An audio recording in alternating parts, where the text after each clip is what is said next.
Hello, and welcome to another Thursday Night Live with me, your host, VYEN Doran, otherwise known as Only Fools in SAFC. So we're back after this long, drawn-out international break, back with the show. Joining us on the show tonight, we've got Terry, the Mad Mistake. How have you enjoyed your break, mate? Have you enjoyed these lovely internationals? Never watched one. I did a Sunderland Stadium tour last night, which was a highlight of my week. Absolutely fantastic. Really enjoyed it. So yeah, all ready now for the weekend. Great stuff. What was the tour involved? Was it the full stadium? Everything, yeah. It was me, Wincy, Jonas, and Raymondo got shown around, so it was a good. I've got the video on my channel. 50-minute tour. Head across the line, have a look then. Great stuff. Also on the show tonight, we've got Jack Shields. Jack, how are you doing, mate? How have you enjoyed this boring 2-week break? Yeah, I'm doing all right. Same old, same old. Yeah, they are boring, aren't they? To be fair, I mean, you just don't have the same passion for England that you've got for Sunderland, do you? I mean, we all want to see them win, but especially when you're playing the likes of Malta and Macedonia and teams like that, you know what I mean? It's a pretty boring affair, but it makes the heart grow fonder, doesn't it? Absence, and we're all looking forward to 2 Sunderland games to preview. Obviously on Saturday, and then Huddersfield next Wednesday. So, yeah, looking forward to a little bit more. If I can look forward to Sunderland games more than I already do. Great stuff. Great stuff. And last but not least, we've got our boy down south, Jacob Kirkbride. Did you watch any of the games? Jacob, they were both dire from all accounts. I didn't watch them. I didn't see the Malta one. Was it a 2-0 win on last Friday night? But I saw the one the other night against North Macedonia. Was it? The game was dull as dishwater, if I'm brutally honest, but absolutely shocking referee. Did you watch the game? I've never seen such.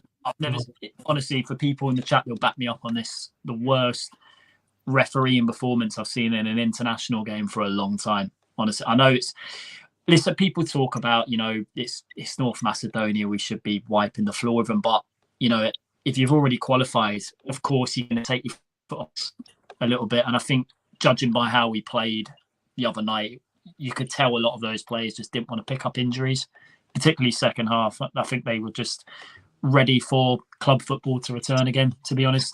And speaking of someone who's away on international duty at the minute, Chris Rigg doing very well at the under 20 champions? Under 17. Yeah, he got an assist the other night, so it's great to see. They've just been knocked out, haven't they? Did they get knocked out, did they?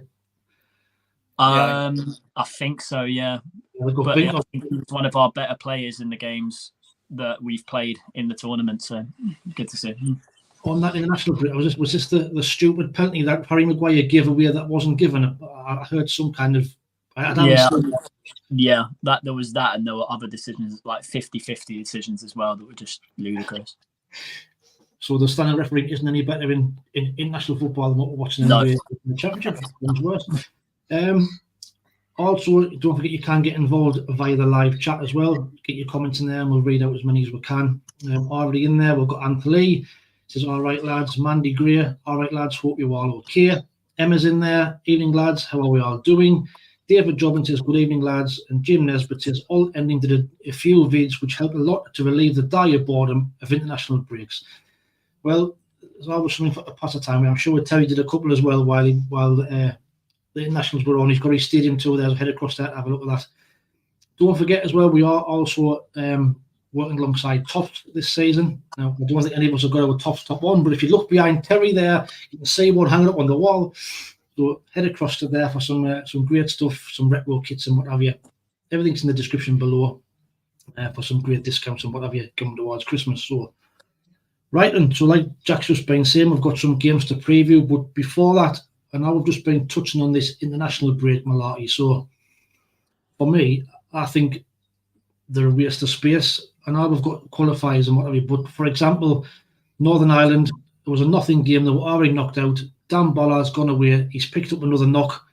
Potentially could keep him out for the weekend. So, Jack, what's your thoughts on these international breaks? Especially, do you think the club should have the right to stop the players going for these if it's a nothing game and nothing ride on it?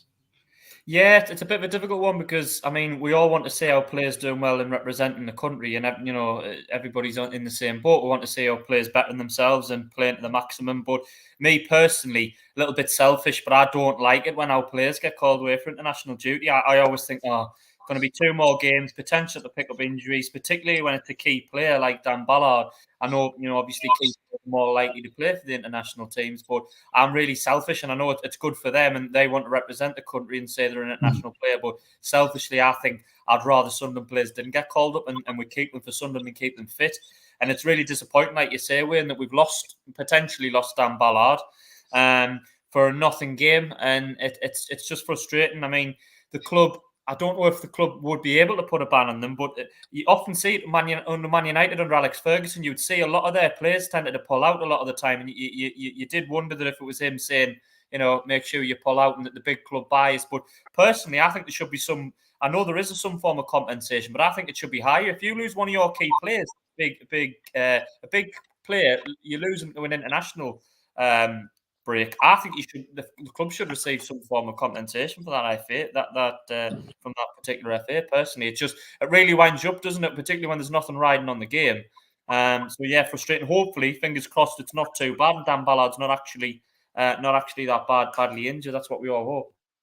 Yeah, I think Tony Mowbray was saying today, I haven't seen his full presser today, but apparently he has trained, but they're waiting to see if there's any reaction tomorrow before they decide on when he plays at the weekend. But I don't think we'll risk him Saturday. You could be right. You might be right.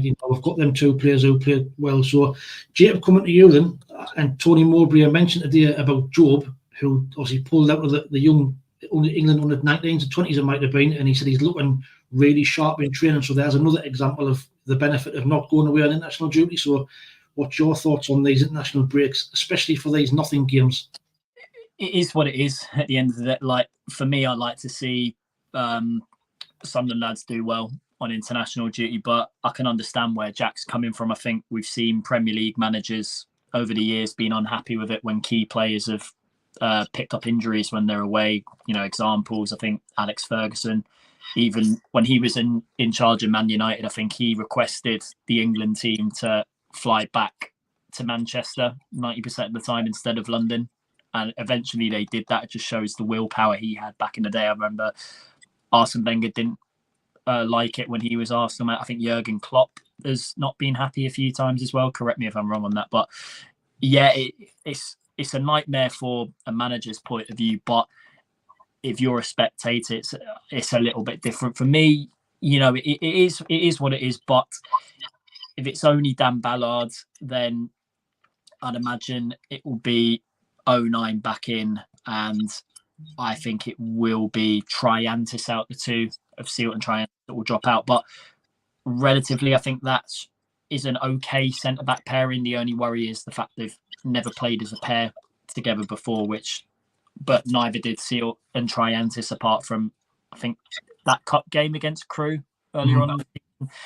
Yeah, that's the only concern. But I think we should be okay on a defensive point of view. I think that's the only main injury concern we've picked up on international duty. But then again, Wayne, you said that Ballard's trained this week, but only not. So he's come back, he's trained today, and Mowbray said they're going to wait and see if there's any reaction to that hamstring tomorrow before they decide whether to play him on Saturday or not. So it'll depend how he's feeling tomorrow. Terry, just before we come to you, very quickly back in the chat, DJ Sizzler Watson says, all right, lads, quick question. Do you think we're looking like last season, relying on other players scoring because our strikers are goal shy? We'll come on to that a little bit. We'll do a little bit of a season review so far. David Wilson says, evening, lads. Cato King UK, that's for our very own Mike. Evening, lads. Hope you're all well. One for you, Terry. Emma's putting a tenner on you, being on mute twice tonight.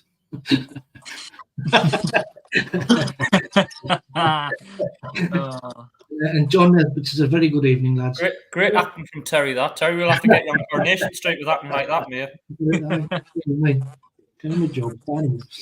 So, Terry, what's your thoughts on these international breaks? If it was up to you, would you stop the lads going away, or do you think it's benefit for them to go away and play international football? I think I would just leave it down to individual players themselves, because some people have pride in playing for the country and want to play for the country. So for me, I'd leave it down to individual players. I heard Sealt and trying to have played together a few times in the 23s, 2 or 3 times, I think, in the back line. So they've got some experience together where Luke 09 hasn't. But I've heard Ballard, I was talking to the 2 lads who were giving us a stadium tour last night, and they said that Ballard hopefully would be okay for the weekend, but we'll see what happens.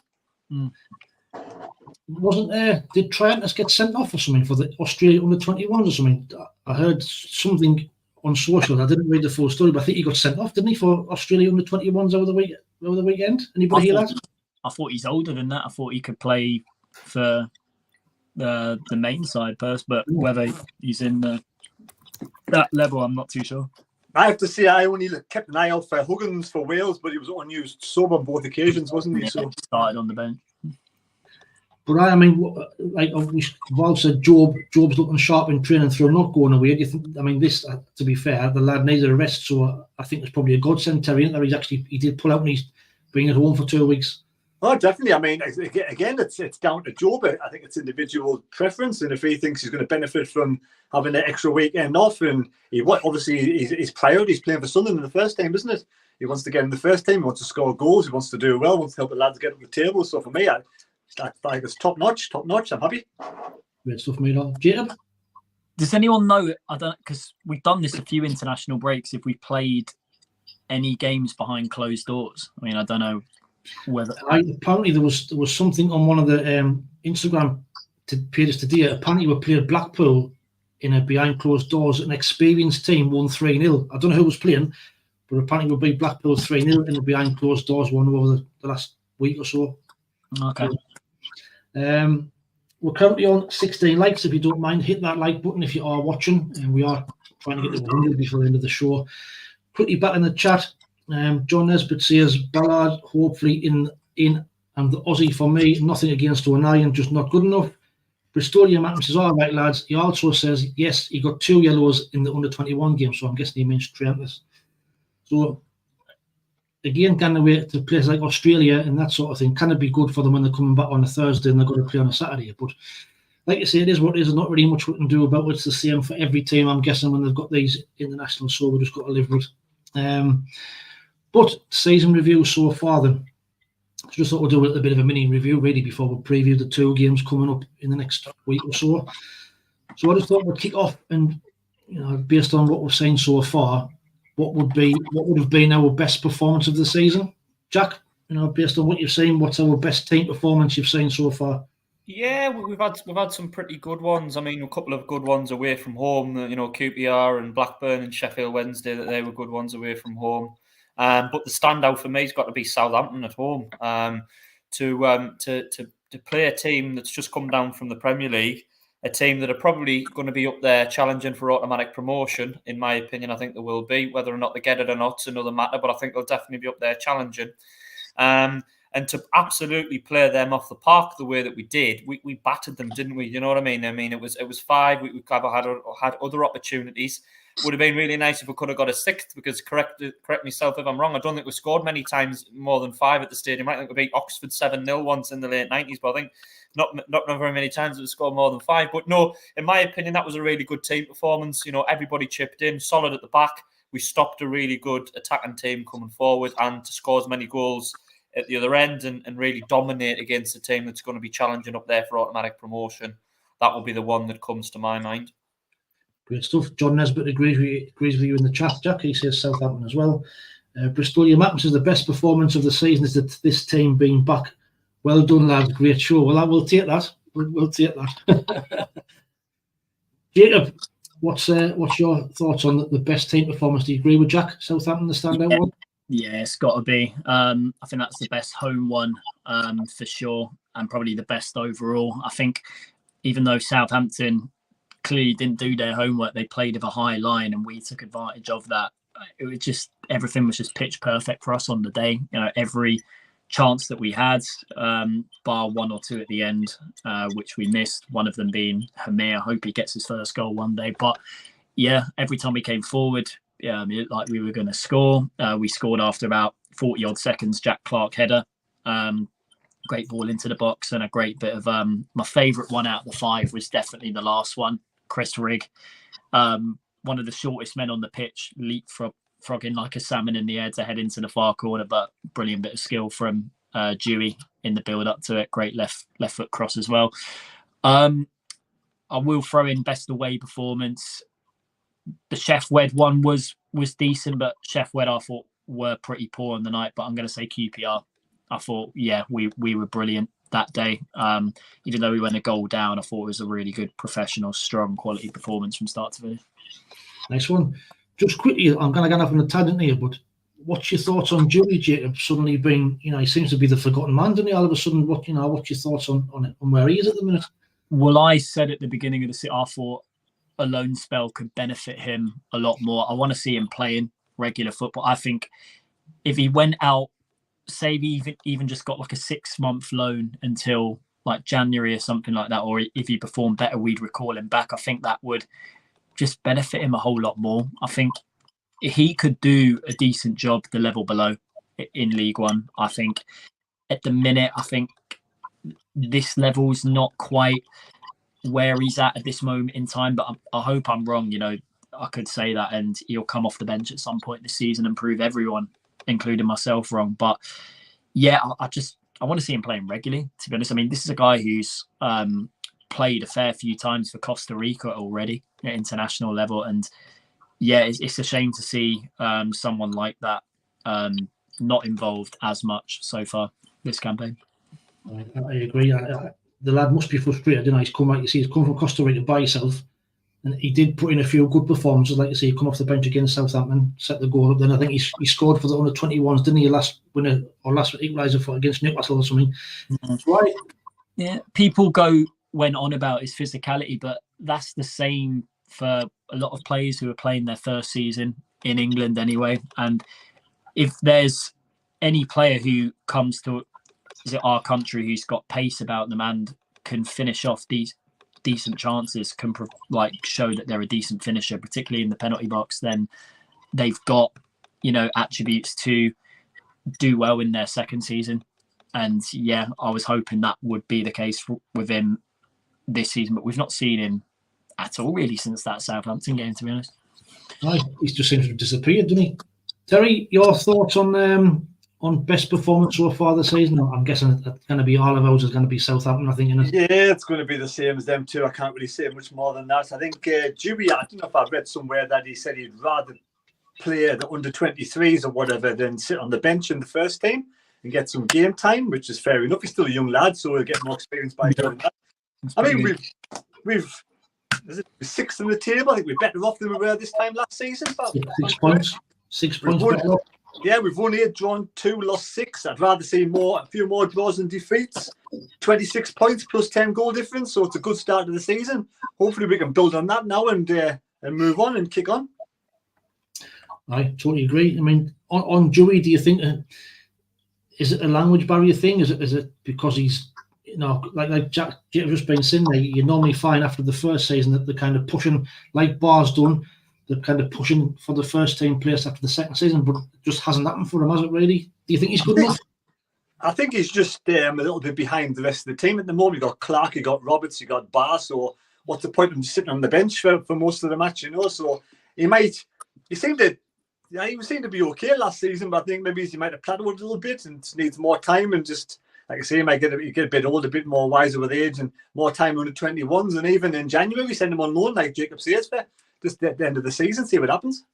I think personally, if we've got the players still at the club, then or get another proven striker, a loan move for Dewey would probably be better all around. Jack, what's your thoughts on? I'll come to you in a minute, Jacob. What's your thoughts on Dewey? Yeah, I mean, it's a shame because in very, very sort of minute flashes, he has shown he's got something. You know what I mean? He's quick. He can attack the fullback. He popped up with a goal last season at Watford, and obviously, as Jacob's touched on, he's played for Costa Rica at quite a young age, and not just once or twice. I think he's made something like 10 or 15 caps.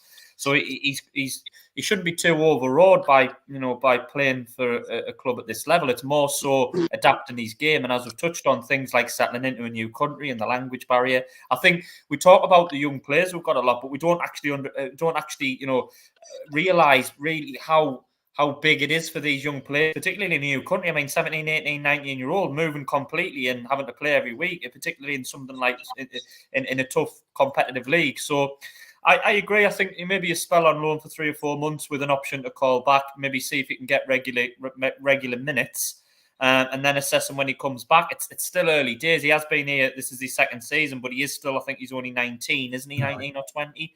So it's too early to write him off, but you're not getting any benefit from him. He's not going to be progressing if he's not playing either. Do you know what I mean? He's going to be stagnating, and that's going to be no good to him and no good to us. So it needs looking at. Probably with January coming, it definitely needs to be looked at. He's unfortunate as well that we're in his position, which is sort of wide striker. We've got quite a few good players, haven't we? Do you know what I mean? I mean, Clark and Roberts are the main two, but we have other players that will come in there. So he's not helped by the fact we're stacked in the attacking midfielder sort of wing forward position. Rushin can play there as well, so that doesn't help him. But yeah, probably a loan spell to see what he can do. I agree. 2 seconds, Terry. Jacob, did you want in earlier? Yeah, I mean, I don't know whether Mowbray's considering maybe change. Like, I know we signed him to be as a winger, but maybe like the way how I've seen him positioned on the pitch for the goals he scored, it's I think he can do like a second striker / false 9 role pretty well, to be fair, if he was given the chance. But then again, I don't think he's fully ready for that just yet, if I'm brutally honest. I don't think he's actually had a run of games on the side, has he? He might have started the odd game, but he's never had a consistent run of like 2 or 3 games. Like, Burstow's had, Emir had. He's never given him that, has he? As bad as this sounds, I mean, I hate saying this completely, but it feels like he needs an injury to get his opportunity. As bad as that is. Aye. Let's hope it's not Clark. Well, I just hope we keep Clark beyond January till the end of the season. Let's hope it's nobody. I want no injuries to the club. But I mean, I think personally as well, he might benefit just by staying in the 23s this season. What happens if he goes on loan and he's changed country now, he's changing club again, and nobody knows his language, and he could even be feeling more isolated somewhere else. So right, better off just staying with the under 23s this season, see how he progresses with them. Seems to be happy to do that. Might not be a bad shout. I know Tony Mowbray has praised his attitude for. He's actually said, I want to play for the under 21s rather than sit on the bench. So he's praised him for that, which he wants to play football, and he wants to impress, which is good, I suppose. Fair play. I heard somewhere about when we signed him, we fought off other clubs to get him, who like he was on their radar of other, like I think about 6 or 7 other clubs. Like I think even some Prem clubs might have been interested, like basically to sign him to be in the reserves for like the time being and then work his way up. But yeah, we managed to fight off a few clubs to get him. So it's just a waiting game now for him to get his opportunity again. But I have faith it will come at some stage. Well, I've seen for the under 23s, I think I've seen him playing, and I think he seems to be enjoying it there. Mine seems to have a good camaraderie with the rest of the team. I've seen that. I see he scored a few goals for the money. Ellis and Taylor, they're all doing well for that young side. Actually, they're winning a few games. So, I don't think it's going to develop him playing that particular quality of football. I mean, under 23s games is okay. I mean, we've got players still learning their trade, but if you watch like games, like other matches within under 23 level, it's not the greatest standard. I think they need to be playing with players who have got more experience than them for them to improve. It's a catch-22, like you see. If he comes on loan to League One, he starts getting kicked off the pitch. You can't really win, can you? So or if he goes on loan, then one of the players do unfortunately get injured. He could have been there to come in. So it's like exactly catch-20. Well, we've got 63 people watching at the moment. We're currently on 34 likes. We're doing really well with likes, so keep hitting that like button if you don't mind. And we're on track. We'll try and get to 100 before the end of the show. Back in the chat, Jim Nesbitt says, Southampton for me. I was really worried before the game due to previous form. It ended up brilliant. I kept hearing Lou Reed's perfect day in my head all weekend. Bristolian Mackham with the language barrier and him only just moving to England, I don't think he's ready for a loan yet, like what Terry's just been saying. John Nesbitt has loaned him out to a lower-end team in the Championship like Sheff Wed, big crowds, decent club. Liam Brennan says, just imagine if our strikers start scoring. I fancy a playoff success story this year. I'd like to think so. Emma's back in there for me. The Sheffield game has to be up there, but JW touched on that. And John Nesbitt says loan him out to Sheffield as well. So if we do loan him out to Sheffield Wednesday, though, put a stipulation in his contract that he doesn't play against us. Do you know what I mean? Because you know what'll happen. He'll score with the stadium light in the return leg. So make sure that's a massive bold print. You know what's going to happen now, don't you? Well, I think we're all agreed Southampton by far our best performance of the season. Flip that quickly. What was your worst performance of the season so far, Jack? Probably Middlesbrough at home. We were okay in the first half. We'll never ever know how we would have done with 11 men. I think we would have got something from the game personally. We might not have won, but yeah, it was really disappointing. I know we went down to 10 men, and everyone would say, "Well, we're 10 men." But as Swansea showed, you can go down to 10 men, and it doesn't necessarily automatically mean that you lose the game. You've got to get your shape right. You've got to battle. You've got to have a little bit of luck. But we folded. We really did fold, didn't we? We were poor. Our shape was all over the place. You can argue Middlesbrough exploited it, and they did. Middlesbrough are a decent team, you know what I mean? They finished above us last season. But, yeah, it was a really, really difficult day. And regardless of the whole, I'm not going to go into the debate, is it a derby, is it not a derby? Losing 4-0 at home, it never goes down well, does it? It always leaves a bit of a sour taste. No, but for their fans, there'll be DVDs of that game out for Christmas. Oh, 100%. 100% will be their biggest win of the season, wouldn't it? Jacob, you agree? I think we'll probably all agree. But for you as well? Yeah, I mean, what's frustrating though, I know we're shoving this into the worst performance of the worst 45-minute performance of the season. I mean, the first 45, I thought we battered them completely.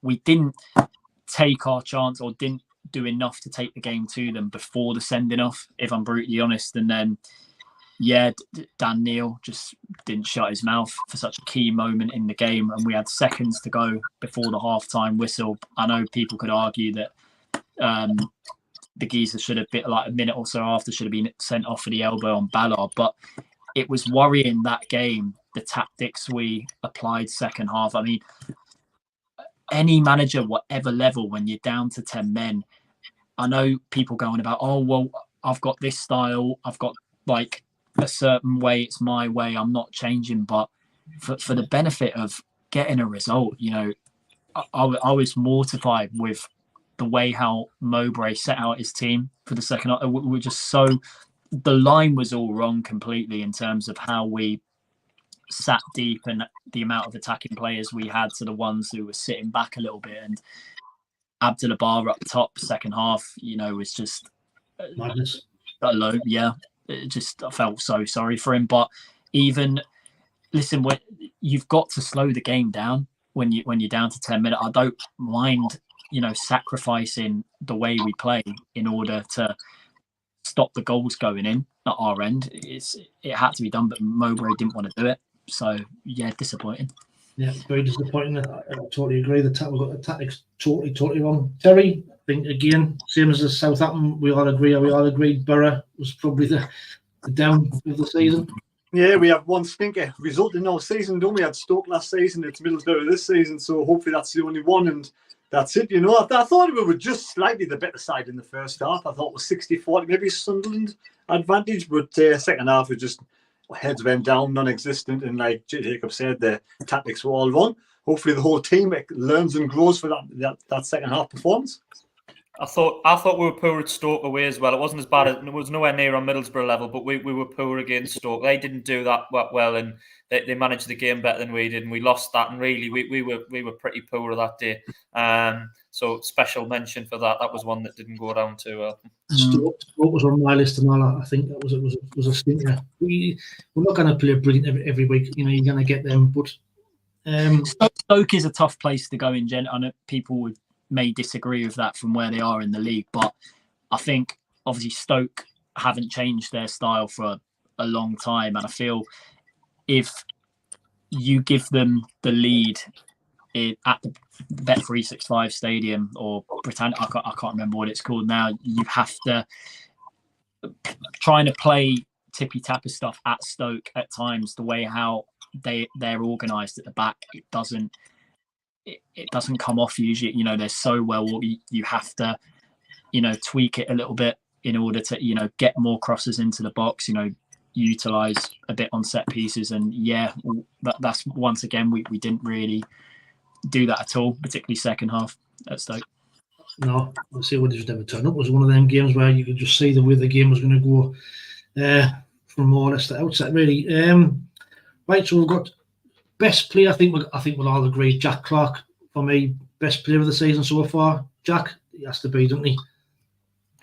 Yeah, he's been standout. I'd just like a special shout out to Dan Neil as well. I think Dan Neil's improved so much. If we're going to do a most improved category, not that he was poor beforehand, he wasn't, but he's turned from someone who's a feature of the team to probably one of the key players in the team, hasn't he? Let's be honest, and one of the first names on the team sheet in the middle of the park every week.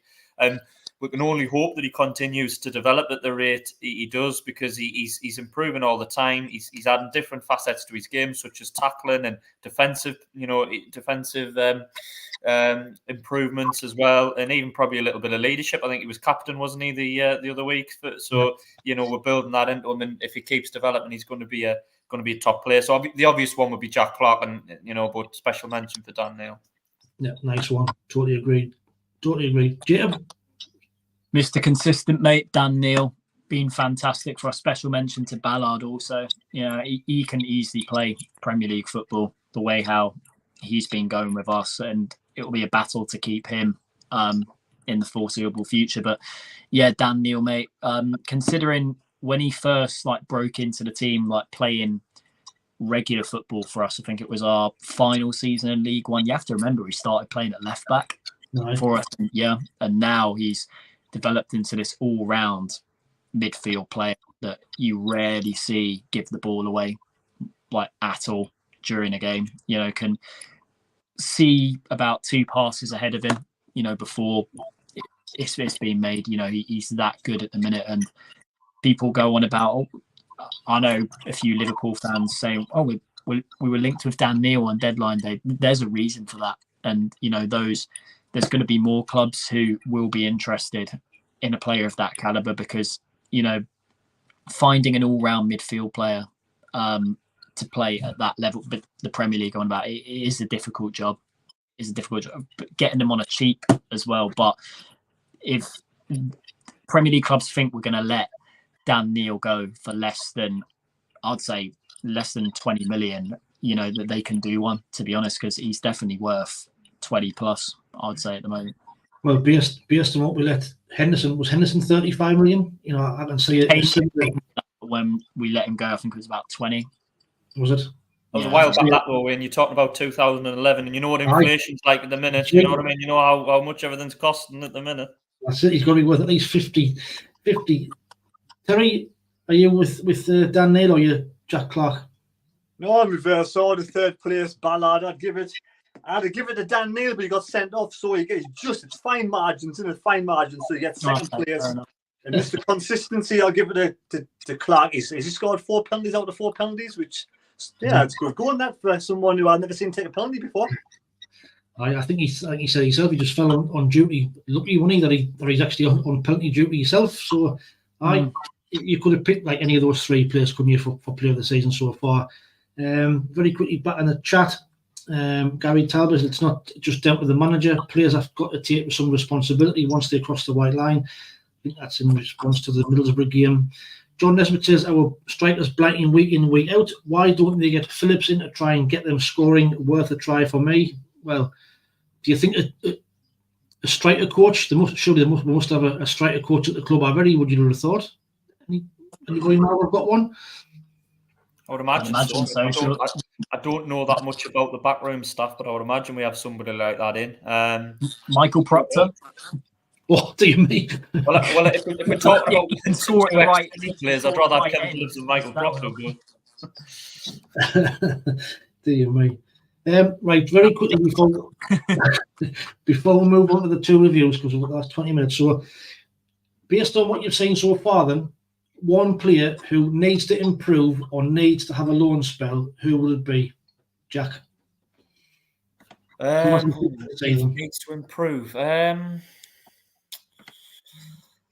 It's a tough one, that. I mean, dare I say it, I've been a little bit disappointed by Mason Burstow. I thought he might have shown a little bit more in the games that he's played.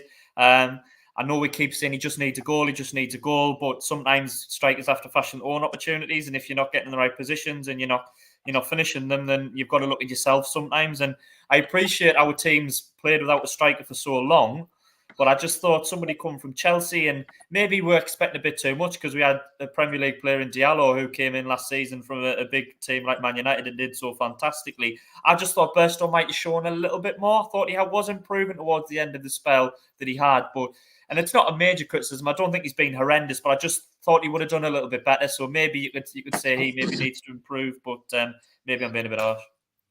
Nice one. Good. Actually, good. I never thought of him actually. But good response. Jacob, anybody from you who you think hasn't really done it this season?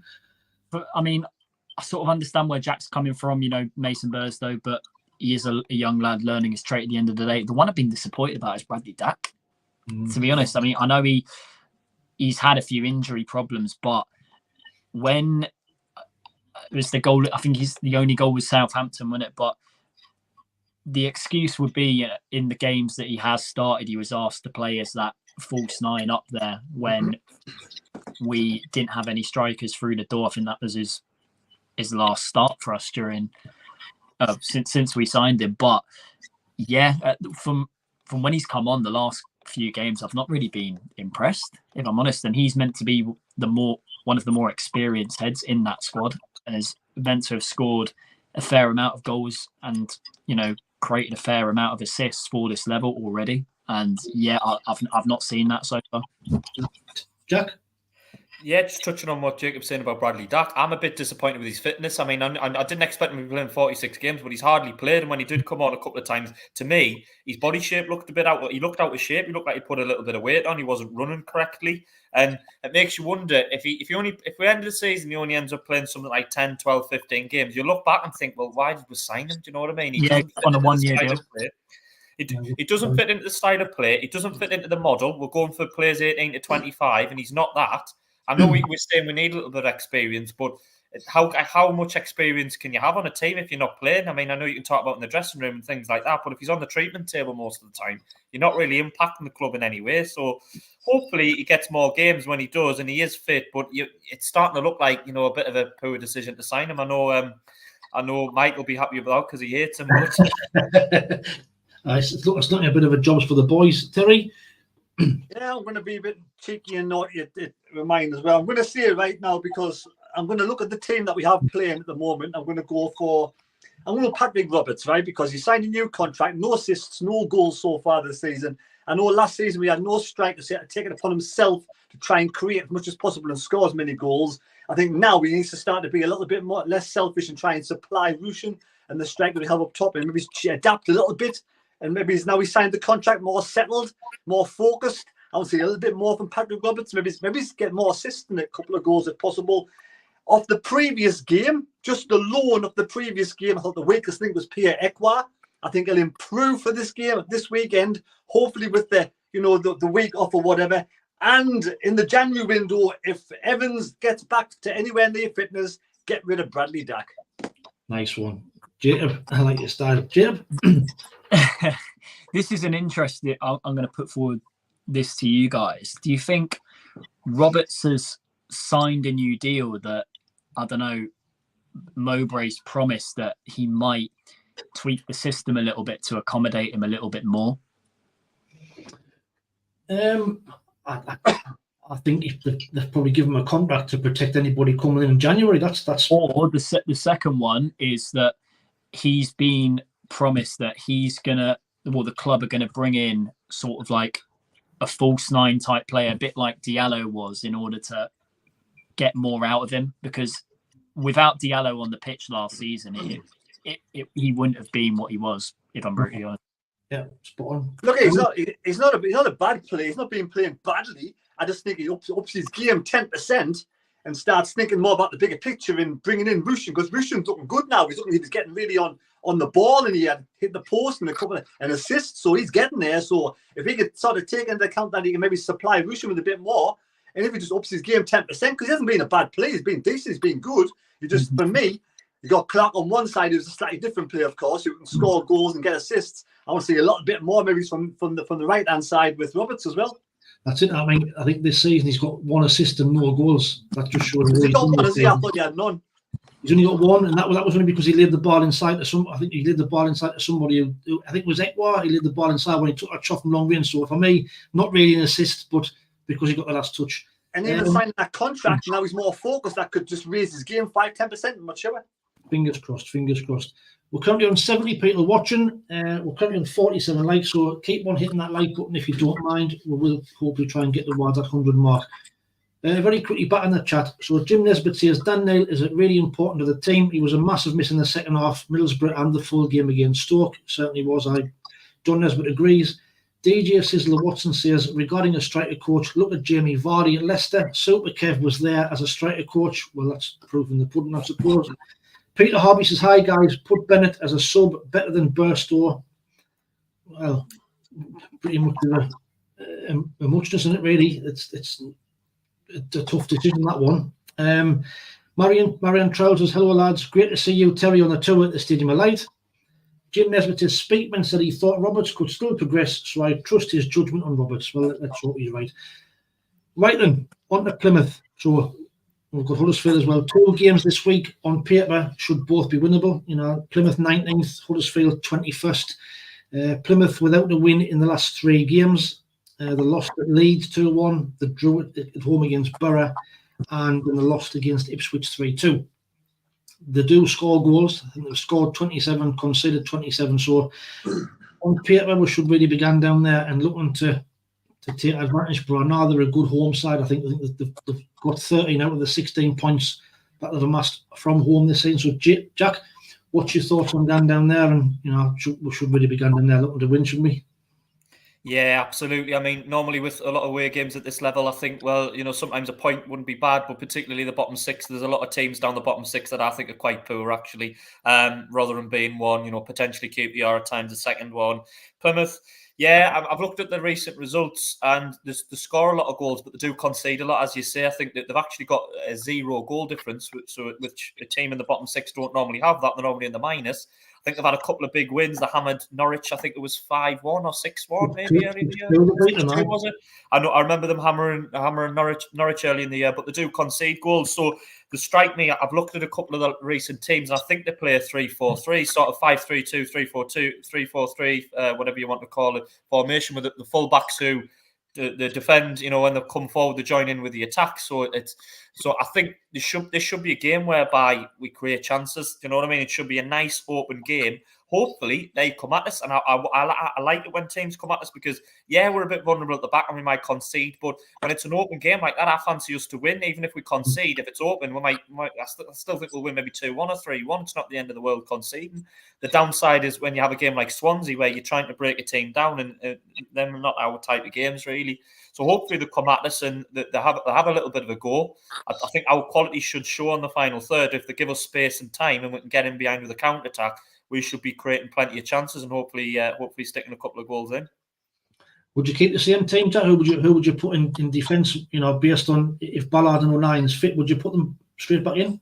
Well, Ballard and O'Nien would be the first choice for now at least. But I mean, if Ballard isn't fit and he doesn't make it, I'll probably go Sealed. I think I'll probably try Sealed with O'Nien.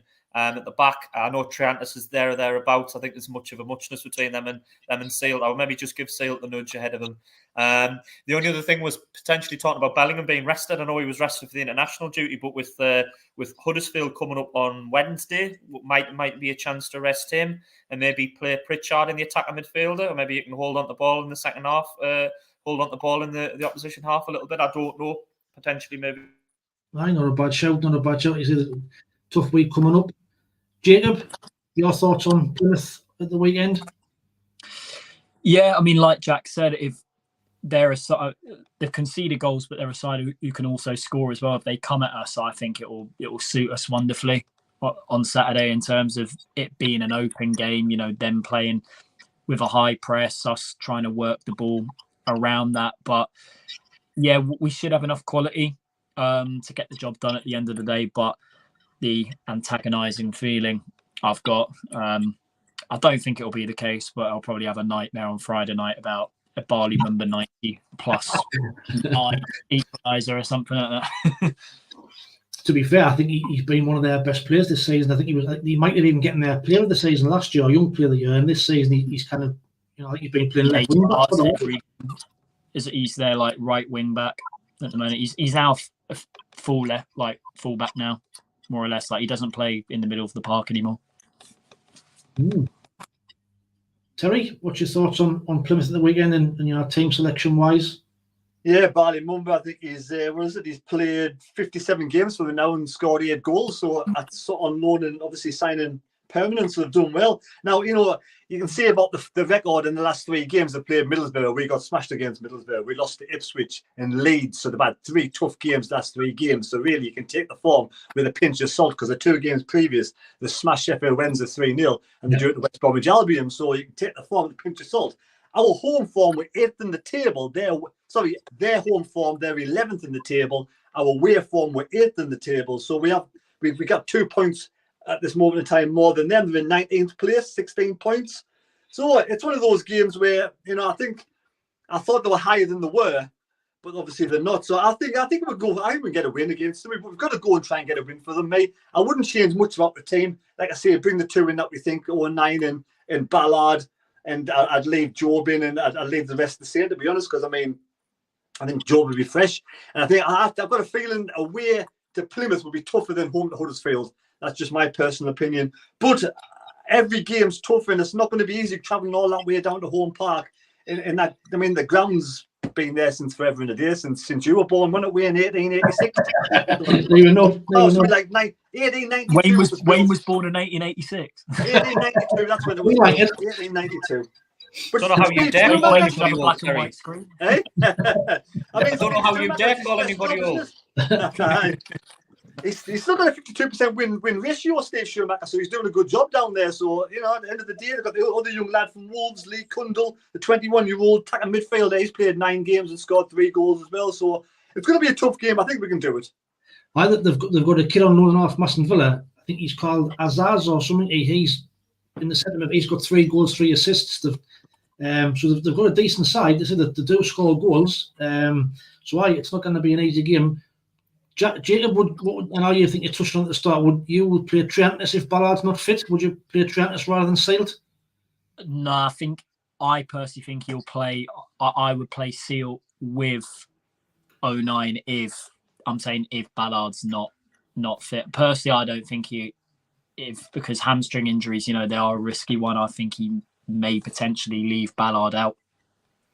Especially we've got 2 games in a week this week as well. So. It's going to be a difficult one. Just before we get score predictions, back in the chat, John Nesbitt says we're 9, fair enough, but if he's to blame for goals, it's the end for me. Jack with a cracking comment there. Plenty of debate from the Nesbitt brothers. Jim Nesbitt is beginning to wonder if we really are brothers. And John Nesbitt says Christmas dinner with yours. I think you've set up a bromance there, Jack. I think you really have. I was looking down the chat while we were talking. It was just Nesbitt. They were just like having a conversation with each other. It was just amusing. I know I mentioned it before. People are probably bored of me, Pat. Never get bored of your Pat, Jack. Never ever. Right. So Saturday score predictions, Jack. How many are we going to win by? I think we will win. I think it'll be an open game, like you say. I think Plymouth will score, but I think we'll have too much. I'm going to be positive. I think we'll win 3-1. I'm usually a little bit cautious, particularly away from home, but I'm hoping with all those goals conceded, we can go and get into our style and catch them on the counter if they play everyone forward, nick it in and get in behind on the counter attack with the likes of Clark and Roberts, and hopefully create plenty of chances. So yeah, 3-1 for me. Are you going down? I am actually, yes. So making the long trip down. I'm going tomorrow. So I've got the day off tomorrow, travelling down tomorrow, and I'm travelling back Sunday, 2 nights in Plymouth. So yeah, long one for me to tick off. I'll not be in a rush to go back down considering how far it is away. But yes, I am actually going down. So if you're watching, there's plenty of opportunities for to buy Jack a pint. You've got 2 nights there. So Jacob, score predictions. I'll back a clean sheet this time. I never do normally, but I'm going to say a 2-0 win to the lads. Based on their score goals as well. 2-0. I like your confidence. Terry, score prediction for Saturday? Yeah, my preview on my channel is running late because of last night's tour around the stadium of light. So mine's uploaded after we finish this, and I've already said 3-1, so I'm with Jack. Well, actually, on my preview video, I've gone 3-1 as well. So there's a hat trick of 3-1s. Jacob? I'll let Jack do his prediction first, but I was going to ask Terry if he's got his tactics board ready. No, there's no point because it's exactly the same as what I've just said. I think it's going to be exactly what I thought you'd say, to be honest. I think it would just be probably the one change. I mean, Ballard had a problem before last time in national break, and there was a bit of a debate whether he's going to be starting. He did start, didn't he? So if he does start, it'll be 09 Ballard. If not, then it'll be like a seat in Ballard. Do you know? I thought Triantis actually just played the better of the two of them against Birmingham, and now they're pretty much a little bit. But like you said before, travelling to Australia and back is going to be tiring, isn't it? That was one of the only things I had sailed ahead of Triantis was one of the only things I had, because there's not much between them, and actually style of play. Even looking at them sometimes on the pitch, if they're playing both together, our fans will easily get them mixed up because they've both got a similar stature as well, haven't they?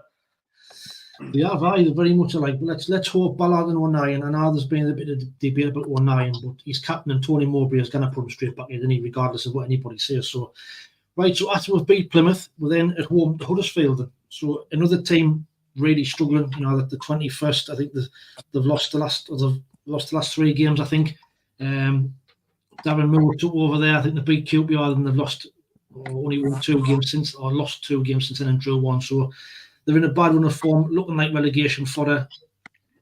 I think over these past few weeks, the way we've been playing, we've been threatening to give somebody a battering. So if I'm fancying Huddersfield, cover the team, give it early goal, we might get a hatful. And that'll probably not turn out that way. But Jack, thoughts? Be 0-0 now. Yeah, I think you should be looking for 3 against Huddersfield as well. Do you know what I mean? I mean, we're at home; they're going to be struggling. Contrast to Plymouth, I don't think they score much at all. Do they? 0-0 draw against Watford. They didn't score against Huddersfield, where they lost 1 against Leeds, none against Cardiff, a couple against QPR. They didn't score against Sheffield Wednesday. I think they've only got something like 3 or 4 goals in the last 8 games. So really, we should be looking for a clean sheet there, in my opinion, at home against a team that's struggling. I don't think we'll batter them, because I think we will win the game, but I think it'll be more like a controlled win. We'll have already played, obviously, against Plymouth. I think we'll probably get a couple of goals up, and then you might see Mowbray make some changes, give some run out to the lads. Obviously, once the game's comfortable, hopefully we can get to 2-0 by 55, 60 minutes, then maybe give a few of the other lads a run out, do you know what I mean? Fringe players and rest them, because as we've touched on numerous times on this podcast, got a very young squad. It's all about managing them the correct way. That's what I hope for. So I think it'll be hopefully 2-0. I think that would be my prediction for that game. Nice one. I think, have you got the results there, Jack? I think did they get beat 4-1 at Leeds and then 4-0 at Cardiff? I think they've had 2 batterings in the last 4 games and all. Yeah, I'm just looking now. 4-1 against Leeds, 4-0 Cardiff. They beat QPR 2-1, 0-0 against Sheffield. They got pretty heavy one against Birmingham 4-1. So yeah, they're not in great form, and they seem to be conceding a lot and not keeping them out of the other. Sorry, not scoring them at the other end. Would you think? And I probably won't, but would you not be tempted to possibly try a 4-4-2 and then 2 up front, or would you think you keep the same team? Nah, I think the style's there to stay. When I think there might be tweaks to it in game, but I don't think we'll necessarily be going 2 up top. If Bellingham is rested, absolutely throw Bellingham in against Huddersfield, because I think he'll cause carnage running in with his athleticism, bringing the ball out from midfield and stretching the defence. So yeah, but no, I don't think we'll change the formation. Nice one. John Nesbitt says, hope it's a good day for you, Jack. So have a good one down there. Jack's asked what people's predictions are as well. Nick Quinn says 6 points is a must. I'd agree. I think it's 2 games we should really be winning. And John Nesbitt says Russian hat-trick against Huddersfield. Jacob would say that, wouldn't we? Yeah, absolutely. I mean, onto the Huddersfield game itself, I agree with Jack in a way. I don't think it will be all rosy throughout the game. I think, considering even though that they lack in quality right now, they're in a bad run of form. They will set up, all banks to defend, basically try and play for a point on the night. I mean, I think they're playing with a back 5 at this moment in time, and normally with the style that we have, take the Swansea game for example, we struggle to break sides like that down. So it will be a struggle, but I think considering the lack of quality in the side, I think we'll will pick them off as the game, gets stretched. I think their energy levels will drop. But I do think that maybe it's time that Mowbray may tweak things to the team next Tuesday night. I think he may rest one or two, and I think he may, throw Alex Pritchard in there. Listen, he loves it against his former club. Well, he can't stand them from what I've heard. Hence, he did that celebration when he scored down at their place last season. So I think he'll a game like that will bring the best out of him, but hopefully he keeps a cool head. Fingers crossed, fingers crossed. Right, last 5 minutes of the show. 72 people watching. We're on 52 likes. See if we can get to about 70 before we finish. Go on, hit that like button if you don't mind. Smash that likes. Terry, Huddersfield, after we beat Plymouth, is it a potential banana skin? Do you think it could be one of those where we're struggling to break them down? It ends up a boring 0-0? Right, we still theoretically are better away from home than home at the moment. I mean, we're in 8th place in both tables, home and away. But away from home, we've won 5, drawn none, lost 3. And at home, we've won 3, drawn 2, and lost 3. So we've only got 11 points at home. We've got 15 away from home. So it's difficult. But I think Huddersfield will come. I think we'll get a quick early goal, which will completely ruin their game plan. And we're going to win 3-0. Quick and sweet. There you go. 3-0. I think I'd take that. Jacob, did you give us a score prediction for Huddersfield? Oh, for Huddersfield, I will go for... I'll go for a 2-0 win again. 2 clean sheets on the bounce, eh? We'll get the goals later. I think the game will stretch and we'll pick them off as it goes. The longer it goes on, the more nervy we'll get. I hope it's not that, because I hate them type of games where it gets to 60, 70 minutes and we're still 0-0 and then we'll start panicking, the crowd starts turning. So, I mean, in an ideal world, we'll go 3-up against Plymouth pretty quickly and we rest a few players in the second half. that will be the plan, wouldn't it? That will be the ideal scenario, Thean's just put a comment in there saying, I agree with Jacob. Pritchard will let you start against Huddersfield. He also says that these next 2 games is the best opportunity for one of the strikers to get off the mark. So, Russian, he almost got a goal against Birmingham at the post. He said Jobs, he has looked as though he's going to get a goal very shortly. I think he'll get one on Saturday. There's a prediction. I think you'll get the first goal on Saturday. Get a scorecast on. Anybody that likes a little bit of a flutter. Russian to score first, Sunderland to win 3-1. But if the bet loses, don't come and ask for your money back from me. But if they win, you can give them a pint after the match. Exactly. Spot on, Jerry. Spot on. And more than that, the home game, if it does come off. This video is sponsored by Jack Shields. Please shop responsibly. Shields bet. I'll set it up. Shields bet. Definitely. I like it. I think they'll have to go to South Shields for it, though. Do you think one of the strikers is going to? I know you mentioned Hemir at the start, but do you think even Mienda? Mienda looked good when he came on against Birmingham. Could he come on and get it? Could he be the dark horse and want to be? Could be the end up being the main striker. It's difficult to say. I mean, I don't think he'll get a start just yet, but I think a goals edging, if he puts in like what he did against Birmingham, then he's got every opportunity, of getting his first goal. So with Rushin, I think Rushin's is due now, though. I think he'll pop up with, I'm going to say he'll pop up with one on Saturday. Got to happen. From the last 2 games, especially the Swan, I think it was the Swansea game when he took him off after 50 minutes, and he took him off early against Birmingham and all. What's your thoughts on him doing that? Is it fitness? Is it because he's just?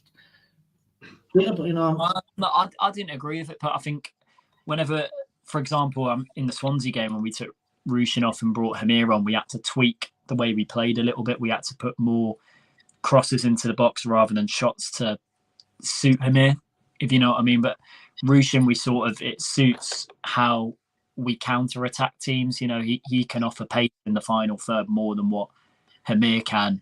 And, there was a moment in the first half against Swansea, Bellingham threaded this beautiful through ball to him and he missed the target. But that's sort of the player we're looking for Rushin to be, running onto those type of passes and hopefully him finding the net in the near future. Fingers crossed. Terry, what was, very quickly before we go, your thoughts on him taking rushing off early? And our Swansea game, he was on a booting, but just didn't really make sense against Birmingham when we're on top. Chance for him to get his first goal.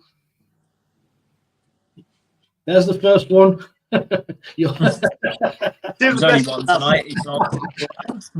the best last. I just think that end of the day is what it is. Like Mowbray knows best. He knows the players, how fit they are, and he's getting fitter and fitter. He might stay up for 75 minutes this time round. But I said like Jack, I said exactly the same thing. I think Rushin will score his first goal of the weekend as well. So it could be a hat trick of people saying the same thing. I hope you're right. Could be a lot of people win a lot of money at the weekend based on what was said tonight. Right, quickly back in the chat before we go. Jim Nesbitt says he likes Russian too. Jim Nesbitt says based on the last game, Mienda could be a good sub to bring on in the bit earlier against tired legs. Mienda was direct, unlucky not to score against Birmingham. And then again, Mienda looked better in 15-20 minutes than we've seen from Emea and Burstow. Well, we'll have to wait and see. Hopefully it's here. Hopefully we can get this win at the weekend, and that'll set us up nicely for Huddersfield during the week. But shows flew over again. We're out of time. Jack, do you want to see your farewells? Yeah, I doubt there's anybody going down to Plymouth like me at the week, but if you are, I'll hopefully bump into you. Always nice to see Sunderland fans. Sometimes they recognise you from the pod. I don't know if anybody else gets that, but somebody say, "I watch you on Thursday night." It's always nice to see. Only the good-looking ones, Jack. Only the good-looking ones.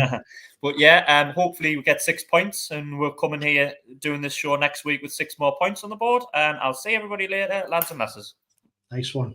Thank you very much. Well said, Jacob. For those travelling down to Plymouth, I mean, God knows what time that coach will be setting off in the early hours of Saturday.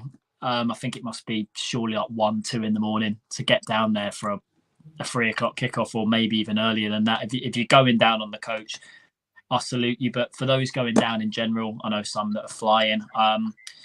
Hope you enjoy yourself. And as I always say, keep the faith, son, until you die. Well said. Well said. Last but not least, Terry, final thoughts? Yeah, thank you everybody for being on the channel tonight, watching the video and taking part in the comments. Much appreciated. And yeah, have a great weekend. Hopefully we'll have 3 points. Anybody going to the match, have a safe journey there and a safe journey home. Spot on. Thank you very much, Terry. So that's it. That's all we've got time for. If you are a member, don't forget you will see your name in the credits at the end. Don't forget to head across to Tops. You can see on Terry's wall there. Head across there for your 15% discount. And until the next time, thanks everybody for watching. We'll catch you next week. See you later.